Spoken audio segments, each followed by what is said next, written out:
खबरों में बताएं तो मसूरी में सेंट जॉर्ज स्कूल में वार्षिक पुरस्कार वितरण समारोह का आयोजन किया गया, जिसमें खेल, सांस्कृतिक कार्यक्रम और शिक्षा में उत्कृष्ट प्रदर्शन करने वाले छात्रों को सम्मानित किया गया। इस अवसर पर बतौर मुख्य अतिथि पहुंचे पर्यटन मंत्री सतपाल महाराज ने छात्रों को पुरस्कार प्रदान किए और उनके उज्जवल भविष्य की कामना की। पत्रकार से बातचीत करते हुए कैबिनेट मंत्री सतपाल महाराज ने कहा है कि स्कूल द्वारा सराहनीय कार्य किया जा रहा है।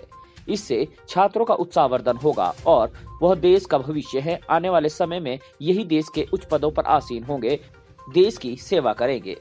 उन्होंने कहा है कि पर्यटन सीजन को लेकर सरकार की तैयारियां पूरी है और यात्रा रूट पर जहां भी सड़कें खराब है उनको भी ठीक करवा लिया जाएगा ताकि पर्यटकों को परेशानी न हो। उन्होंने कहा है कि एक बार फिर लोकसभा में भाजपा का परचम लहराएगा और उत्तराखंड की 5 सीटें बीजेपी जीतेगी। वह एक बार फिर केंद्र में प्रधानमंत्री नरेंद्र मोदी के नेतृत्व में सरकार का गठन किया जाएगा। ये बहुत अच्छा कार्यक्रम है। प्राइज डिस्ट्रीब्यूशन सेरेमनी है सेंट जॉर्ज कॉलेज की, और यहाँ पर सभी प्रतिभा जो वान लड़के हैं उनको यहाँ पर सम्मानित किया जा रहा है। बहुत अच्छी बात है, तो मैं समझता हूँ कि अच्छा प्रयास है ये। सर, यात्रा सीजन आने वाला है, किस तरीके की तैयारियां जो है सरकार के द्वारा की गई है? यात्रा सीजन आने वाला है, उसमें हमने बैठक कर दी है और लोगों को लगाया है। जेसीबी हम तैनात करेंगे। जहाँ जहाँ भी सड़कें जहाँ खराब होंगी वहाँ सड़कों को ठीक किया जाएगा।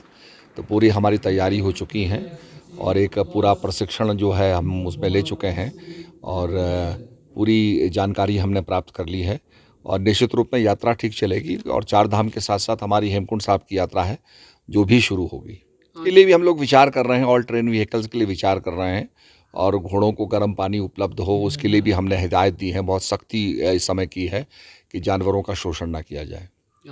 निश्चित रूप में भाजपा जो है 5 सीट जीतेंगे, यहाँ पर विजय होगा, हमारी पार्टी विजय होगी और कोई दिक्कत नहीं है। और निश्चित रूप में जो हमारा प्रयास है 370 पार, तो उसको हम अचीव करेंगे। पर विपक्ष कह रहा है कि 400 पार, तो निश्चित रूप में अगर उनकी इच्छा है कि 400 पार है तो हम लोग निश्चित रूप में 400 पार ही करेंगे।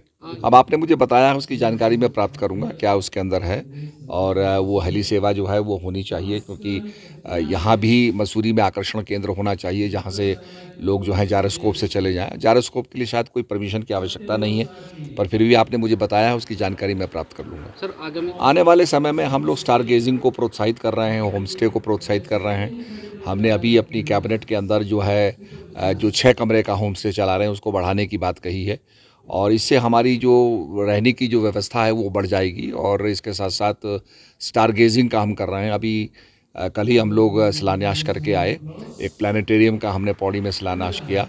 बेनीताल के अंदर हम स्टार गेजिंग का केंद्र बना रहे हैं। जॉर्ज एवरेस्ट में भी कुछ ऐसी हट्स बनाई जा रही हैं जिनके ऊपर ग्लास टॉप होगा और आप रात को बिस्तर से ही आप स्टार गेजिंग कर सकेंगे, क्योंकि हिमालय के जो शिखर होते हैं या तो उनसे बर्फ़ की पहाड़ियाँ दिखाई देती हैं या स्टार्स दिखाई देते हैं। तो हम चाहते हैं इसको भी हम करें और उसके साथ साथ गाँव के अंदर जहाँ सुरक्षित स्थान है वहाँ भी हम चाहते हैं कि जो हमारा युवक मंगल दल हैं या जो और भी कोई संस्थाएं हैं वहाँ पर एक सुरक्षित बिस्तर लगाएं और वहाँ पर उसको रेंट आउट कर सकते हैं। रात को आप गर्मियों में आकाश के नीचे सो सकते हैं और स्टार्स का अवलोकन कर सकते हैं।